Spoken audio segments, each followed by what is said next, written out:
Good morning. This is Pastor Lyn with Goodland United Methodist Church.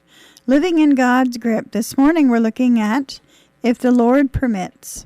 1 Corinthians 16 verses 4 through 9 says, "If it seems right for me to go too, they'll travel with me. I'll come to you after I go through Macedonia, and because I am going through Macedonia, I may stay with you or even spend the winter there in Corinth, so that you can send me on my way to wherever I am off to next. I don't want to make a quick visit to you, since I hope to spend some time with you if the Lord lets that happen.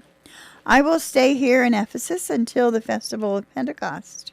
In spite of the fact that there are many opponents, a big and productive opportunity has opened up for my mission here." Those are strange words, don't you think? But it's all about who you meet along the way. While the television audience saw Tom Lehman's name being engraved on the coveted claret jug, they did not see the actual presentation of the trophy in his winning of the '96 British Open. When Tom spoke to the assembled members of Royal Lytham and St. Anne's, accepting the claret jug, he said, "I just want to thank God for giving me this opportunity today to play in this tournament and to win this tournament. I really believe that God loves all of us.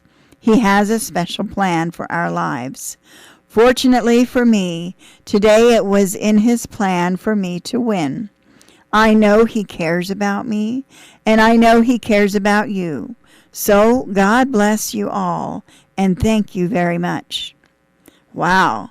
God truly does have a plan for our lives, just as God had a plan for Tom to win that day. That is why we do well to hear the words of the Apostle Paul, who says he will spend time in Macedonia, if the Lord permits. We all have plans, but God directs our steps.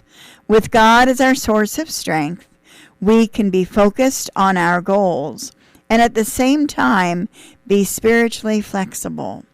The first thing we must do is make our first priorities consistent with God's priorities. Then we are free to make detailed, flexible commitments as He permits.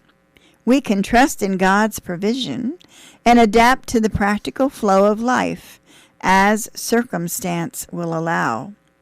The result of our faithfulness will be fruitful fields with wide open doors, even though there will always be, well, let's just say frustrating foes who will oppose God's work in our lives. What happens to us on the golf course and in all of life is under God's control. It's our job to simply do our best and always trust Him for the results. So I invite you this week to be on the lookout for fruitful fields in your life, and at the same time be aware of frustrating foes who might throw up roadblocks and try to keep you from being your best for God. Remember, God is the one at work in your life. This is Pastor Lyn. Have a great week.